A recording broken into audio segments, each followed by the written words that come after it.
Students, in today's lecture, we are going to cover other two topics of this unit, that is relative humidity and eutectic mixture.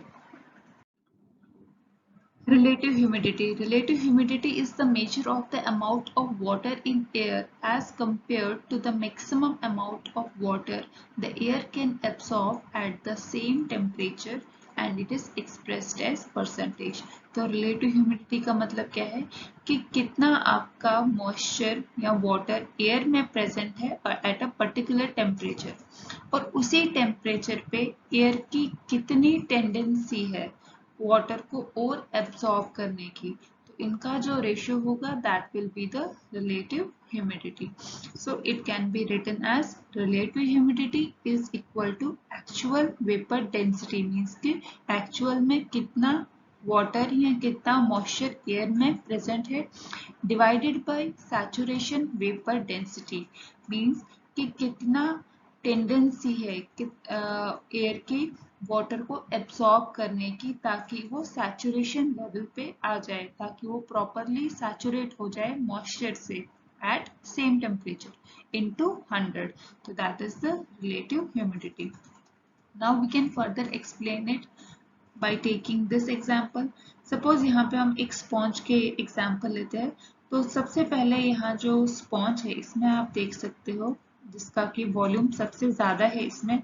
तो late us suppose इस sponge की जो capacity है water को absorb करने की that is 100%, लेकिन जो इसने यहाँ एक्चुअल में अभी एब्सॉर्ब किए हैं दैट इज ओनली 15. ठीक है, तो दैट मीन्स कि यहाँ पे RH की वैल्यू क्या है 15 डिवाइडेड बाय 100 इंटू 100, ये आपका बन जाएगा 15%. तो इसी को अगर हम रिलेटिव ह्यूमिडिटी के साथ कंपेयर करें तो इस केस में 15% इज द रिलेटिव ह्यूमिडिटी.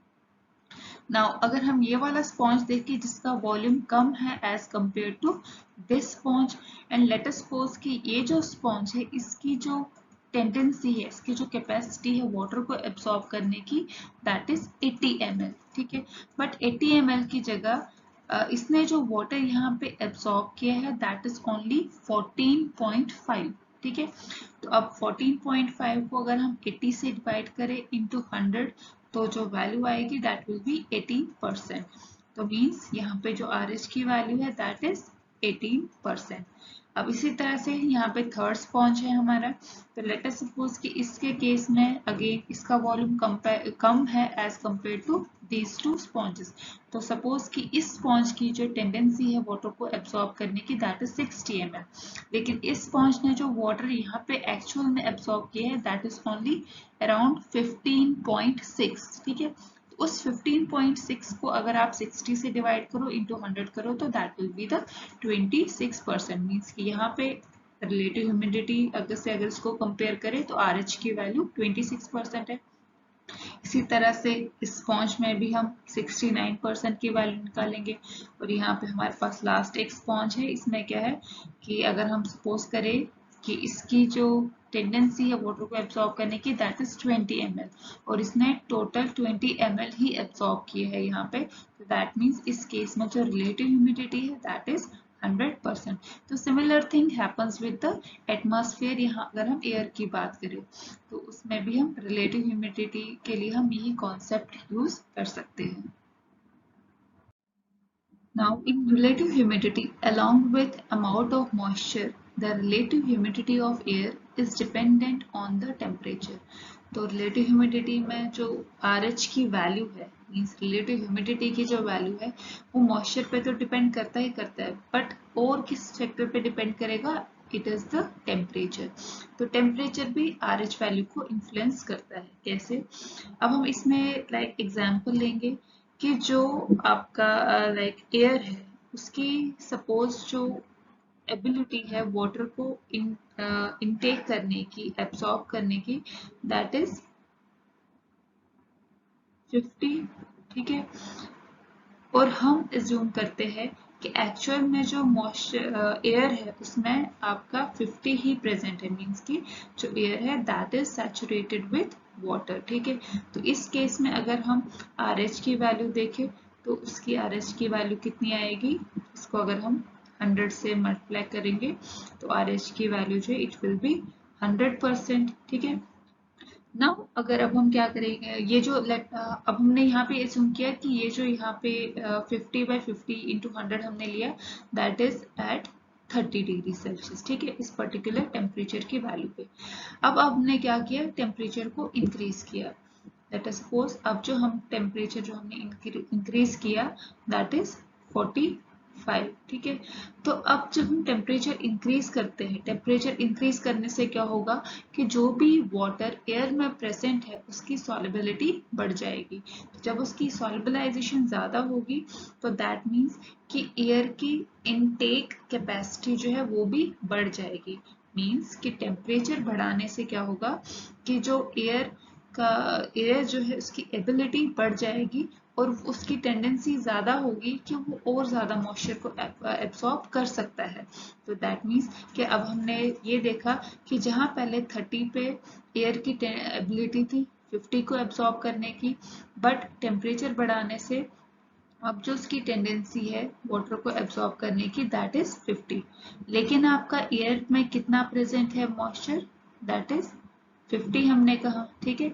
तो जहां पहले 30 डिग्री सेल्सियस पे आरएच की वैल्यू 100% थी, टेम्परेचर बढ़ाने से अब क्या हो गया कि अगर हम आरएच की वैल्यू देखें तो 50 डिवाइडेड बाई 70 इंटू 100 अगर हम लेंगे तो ये हमारी वैल्यू जो है ये आएगी नियर अबाउट 70% के अराउंड जो है इसकी वैल्यू आएगी। तो दैट मीन्स कि कम टेम्परेचर पे पहले आरएच की वैल्यू 100% थी और जब आपने टेम्परेचर इंक्रीज किया तो आरएच की वैल्यू जो है अब 70% है, मीन्स कि आरएच की वैल्यू जो है वो डिक्रीज हो गई है।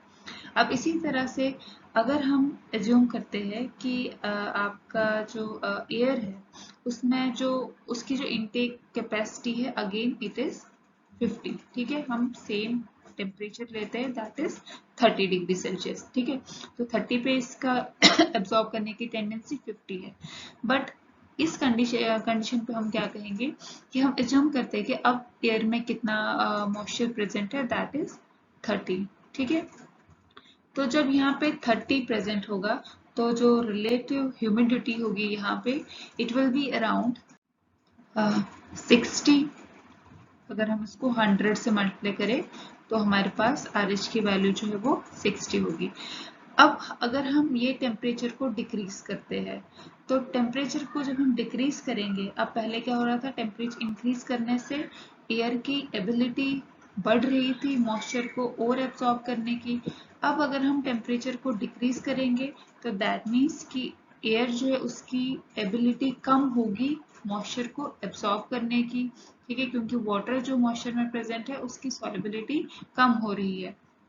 तो अब जहां पे पहले 50 वो इनटेक कर सकता था, अब हम एज्यूम करते हैं कि अब उसकी जो है कैपेसिटी है दैट इज 40, ठीक है। तो अब 40 होगा बट एक्चुअल में कितना प्रेजेंट है, 30 प्रेजेंट है, ठीक है। तो दैट मीन्स कि अब यहाँ पे आरएच की वैल्यू जो है वो भी इंक्रीज हो जाएगी, ठीक है। और अगर हम फर्दर डिक्रीज करते हैं टेम्परेचर को तो अगर हम एज्यूम करते हैं कि जब हमने और टेम्परेचर डिक्रीज किया तो अब उसकी कैपेसिटी जो है 30 है, ठीक है। तो आपका एक्चुअल में भी कितना प्रेजेंट है, 30 ही प्रेजेंट है। तो दैट मीन्स कि फर्दर टेम्परेचर को डिक्रीज करने के बाद रिलेटिव ह्यूमिडिटी और इंक्रीज होगी और वो एक पॉइंट पे आया है जहां पे उसकी वैल्यू जो कितनी बनी है 100%। और ये जो पॉइंट है मतलब जिस टेम्परेचर पे उसकी रिलेटिव ह्यूमिडिटी बढ़ के 100% हो जाएगी उस पॉइंट को हम क्या कहेंगे, ड्यू पॉइंट। और इसके बाद अगर आप फर्दर और टेम्परेचर को डिक्रीज करोगे तो अल्टीमेटली क्या होगा कि जो मॉइस्चर है after saturation it will start to condense. तो this is the effect of temperature. Means कि अगर आप टेम्परेचर को बढ़ाते हो तो टेम्परेचर बढ़ाने से रिलेटिव ह्यूमिडिटी की वैल्यू डिक्रीज होगी और अगर आप टेम्परेचर को डिक्रीज करते हो तो उससे रिलेटिव ह्यूमिडिटी की वैल्यू जो है वो इंक्रीज हो जाएगी, ठीक है। अब रिलेटिव ह्यूमिडिटी जो है नेक्स्ट, इसके बाद इसका फार्मेसी में क्या रोल है, तो इसमें ये देखा गया कि the relative humidity of air is important in money context like powder properties, granulation, drying, compaction, storage condition. तो रिलेटिव ह्यूमिडिटी का हम फार्मेसी में कहाँ पे कंसर्न देखते हैं कि किसी भी मैन्युफैक्चरिंग प्रोसेस में, लाइक आप कोई सॉलिड डोजेज फॉर्म बना रहे हो, आप पाउडर्स के साथ डील कर रहे हो, आपका ग्रैन्युलेशन स्टेप है, तो ड्यूरिंग दीज मैन्युफैक्चरिंग स्टेप्स हम रिलेटिव ह्यूमिडिटी का ध्यान रखते हैं, क्योंकि इनकेस अगर रिलेटिव ह्यूमिडिटी की वैल्यू ज़्यादा होगी तो वो फर्दर क्या कर सकता है, जो आपका प्रोडक्ट है उसको डिटेरियोरेट कर सकता है। या अगर आपने कोई ड्रग है पाउडर फॉर्म में, उसको आपने स्टोरेज कंडीशन में रखा है तो रिलेटिव ह्यूमिडिटी ज़्यादा है, तो उसकी वजह से क्या होगा, ड्रग जो है अगेन डिटेरियोरेट हो सकती है। तो इसीलिए हम रिलेटिव ह्यूमिडिटी जो है उसका हमें प्रॉपर नॉलेज होना चाहिए in case of pharmacy. Next topic is eutectic mixtures. Eutectic mixture is a mixture of more than one substance that does not interact individually to create a new entity, but in a particular ratio they exhibits a lower range of melting point than it had in individual. तो यूटैटिक mixtures क्या होते हैं, ये वो mixtures होते हैं जैसे आप दो कंपोनेंट्स को अगर मिक्स करते हो तो वो क्या करेंगे, वो एक नया केमिकल एंटिटी नहीं बनाएंगे, वो सिर्फ क्या करेंगे, एक दूसरे के मेल्टिंग पॉइंट को इन्फ्लुएंस करेंगे। तो वो कंपोनेंट्स जिनको मिक्स करने के बाद उनका मेल्टिंग पॉइंट डिक्रीज होता है, अगर हम उनको कंपेयर करें pure form of the component से, तो these kind of mixtures are known as eutectic mixture. तो इसको हम यहाँ पे ग्राफिकली रिप्रेजेंट कर सकते हैं या इसको फर्दर एक्सप्लेन कर सकते हैं ऑन दिस बेसिस। तो इसमें क्या है, यहाँ पे हमारे पास ग्राफ है जो एक्स एक्सिस है, this represents the composition of the two components, ठीक है। अब इस पॉइंट पे क्या है, आपके पास दो कंपोनेंट है, component A and component B, ठीक है। तो कंपोनेंट ए जो है यहाँ पे वो प्योर फॉर्म में है और यहाँ पे जो है कंपोनेंट बी प्योर फॉर्म में है, ठीक है। तो मीन्स इस पॉइंट पे ए जो है इट इज 100%, मीन्स के कंटेनर में उसमें सिर्फ आपका कंपोनेंट ए प्रेजेंट है। तो जब आप एक कंटेनर में सिर्फ एक कंपोनेंट ए प्रेजेंट है तो उस केस में अगर आप उसको मेल्ट करते हो, ठीक है, तो उसके लिए आपको जो टेम्परेचर उसको प्रोवाइड करना है दैट इज दिस मच, ठीक है। तो इस पॉइंट पे क्या होगा, ये कंपोनेंट जो है वो मेल्ट होगा, ठीक है। This component is in solid form, तो जब आप उसको टेम्परेचर प्रोवाइड करते हो वो मेल्ट हो रहा है, तो वो ये है इसका। अब जब हम फर्दर यहाँ मूव करेंगे, नाउ लेट अस सपोज कि इस कंटेनर में जहाँ पहले आपका पहले सिर्फ 100% कंपोनेंट ए प्रेजेंट था, अब आपने क्या किया, उसमें कंपोनेंट बी ऐड किया, ठीक है। मीन्स कि हम यहाँ पे सपोज करेंगे कि इस पॉइंट पे कंपोनेंट ए जो है that is 90% and component B जो है दैट इज 10%। तो इस पॉइंट पे अब फर्दर आप क्या कर रहे हो, इन दोनों मिक्सचर्स को हीट कर रहे हो, ठीक है। तो जब आप उनको एक्सेस में हीट करोगे तो वो क्या होंगे, लिक्विड फॉर्म में कन्वर्ट होंगे। और ये जो कंपोनेंट्स होते हैं जब वो लिक्विड फॉर्म में कन्वर्ट होते हैं तो दोनों ही कंपोनेंट्स क्या है, एक होमोजीनियस मिक्सचर फॉर्म करते हैं, ठीक है।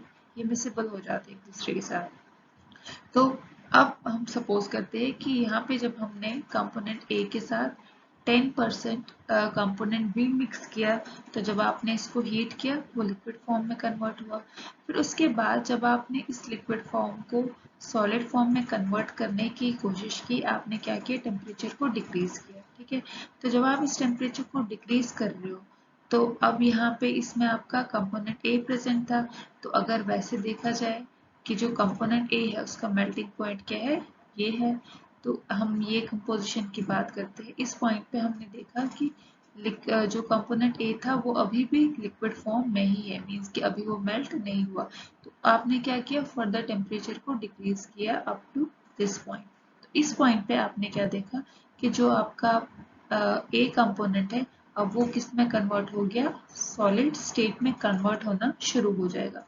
तो मीन्स कि ये जो कर्व है इसके बिलो जो ये पार्ट है इट शोज कि here is some solid part of A and here is some liquid, means कि यहाँ पे लिक्विड फॉर्म भी प्रेजेंट है जिसमें कि क्या है, component B plus component A, और प्लस यहाँ पे सॉलिड फॉर्म है किसका, कंपोनेंट ए का, ठीक है। देन फर्दर जब हमने नेक्स्ट रेशियो लिया यहाँ पे, लेट अस सपोज यहाँ पे अब जो रेशियो है दैट इज कंपोनेंट ए यहाँ पे लाइक 70% है, और जो कंपोनेंट बी है दैट इज 30%, ठीक है। तो इसको भी जब आप टेम्परेचर प्रोवाइड करते हो, हीट करते हो, लिक्विड स्टेट में जाएगा, ठीक है, ये आपका लिक्विड सॉल्यूशन बन गया। देन इस सॉल्यूशन को जब आपने सॉलिड फॉर्म में कन्वर्ट करना चाहा, आप क्या करोगे, अगेन टेम्परेचर को डिक्रीज करोगे, ठीक है। तो अब आपने देखा कि इस कंपोजिशन पे क्या है कि जो आपका सॉलिड ए पहले इस पर्टिकुलर वैल्यू पे सॉलिड स्टेट में कन्वर्ट हो रहा है, तो अब वो वैल्यू इसकी डिक्रीज हुई है, मीन्स कि अब उसका टेम्परेचर और कम करना पड़ रहा है ताकि वो सॉलिड फॉर्म में कन्वर्ट हो जाए। तो फिर आपने देखा कि इस पॉइंट पे क्या है कि अगेन आपका जो सॉलिड है, सॉरी कंपोनेंट ए है, that is getting converted into the solid form, ठीक है। तो इसी तरह से आपके पास अलग अलग कंपोजिशन पे क्या होगा कि जैसे जैसे आप इस कंपोजिशन को चेंज कर रहे हो, मीन्स कि जैसे जैसे ए कंपोनेंट डिक्रीज हो रहा है और बी कंपोनेंट इसमें बढ़ रहा है, तो कंपोनेंट ए का जो मेल्टिंग पॉइंट है वो भी क्या कर रहा है, वो अकॉर्डिंगली डिक्रीज होता जा रहा है, ठीक है। तो अल्टीमेटली आपके पास ये एक कर्व आएगा। तो ये कर्व क्या शो करेगा कि इस कर्व के ऊपर जो ये पोर्शन है, इस कर्व के अबोव दोनों ही कंपोनेंट्स है that are in liquid form, and below this curve यहाँ पे क्या होगा कि कंपोनेंट ए आपका सॉलिड फॉर्म में कन्वर्ट होता जा रहा है, लेकिन जो कंपोनेंट बी है that is in liquid form, ठीक है। तो ये कहाँ तक प्रोसेस होगा, ये कहाँ तक चलेगा, इस पॉइंट तक। देन आपके पास एक पर्टिकुलर यहाँ पे कंपोजिशन की वैल्यू आएगी। एक पर्टिकुलर कंपोजिशन पे क्या होगा कि जो इसका मेल्टिंग पॉइंट है, मीन्स कि यहाँ सपोज कि यहाँ पे अगर आपका ए जो है दैट इज लाइक 30%, ठीक है, एंड बी जो है आपका यहाँ पे 70% है। इस पॉइंट पे आपने क्या किया, जब आपने इसको हीट किया, हीट करने के बाद वो लिक्विड स्टेट में कन्वर्ट हुआ, तो उसके बाद जब आपने इसको सॉलिडिफाई करना चाहा, आप क्या करोगे, टेम्परेचर को डिक्रीज करोगे। तो जैसे आप टेम्परेचर डिक्रीज कर रहे हो, तो एक पर्टिकुलर टेम्परेचर की वैल्यू पे आपने देखा कि इस पॉइंट पे सॉलिड जो कंपोनेंट ए है वो भी सॉलिड फॉर्म में कन्वर्ट हो रहा है, और जो कंपोनेंट बी है वो भी क्या कर रहा है, सॉलिड फॉर्म में कन्वर्ट हो रहा है।